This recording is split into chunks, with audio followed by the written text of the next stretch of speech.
Shalom fam, manishma. It is a Friday night, a little bit dreary, overcast, but got up to like 54 degrees today, which is wild. I mean, that's Midwest. You see, that's still snow.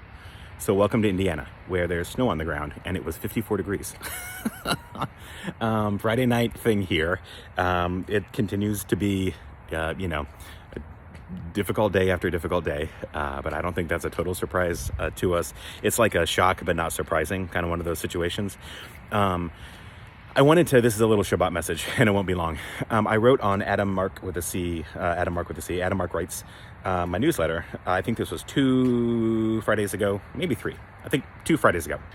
I wrote a post called, We Will Need Shabbats, or We Will Need Shabbat. So here is the premise of that. Is I'm assuming that all of us are kind of working, right? We're working, whether the work is building coalitions, forming relationships, looking at research, trying to follow the news cycle, trying to check in on friends, that all of us are doing some sort of heavy emotional work right now through the really draconian, terrible executive orders, the scrubbing of websites, the confirmation of patently unqualified picks, etc.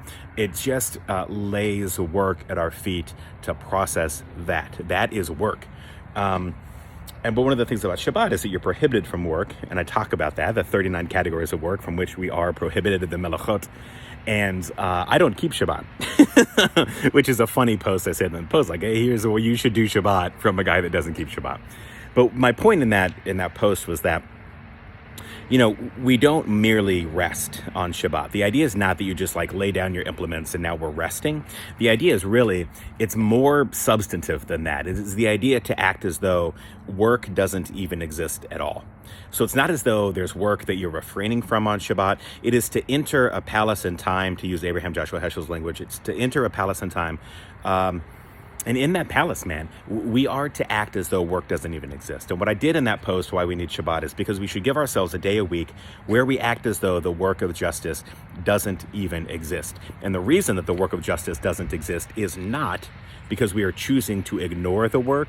It is because at Shabbat, we are choosing to act as though there was no work because the work is already completed.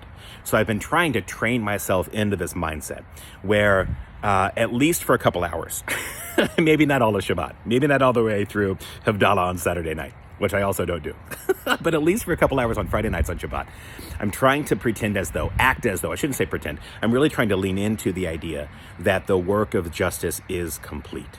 And so may you have a Shabbat Shalom, may you have a good Shabbos, may you act as though the work of justice is complete. So may it be.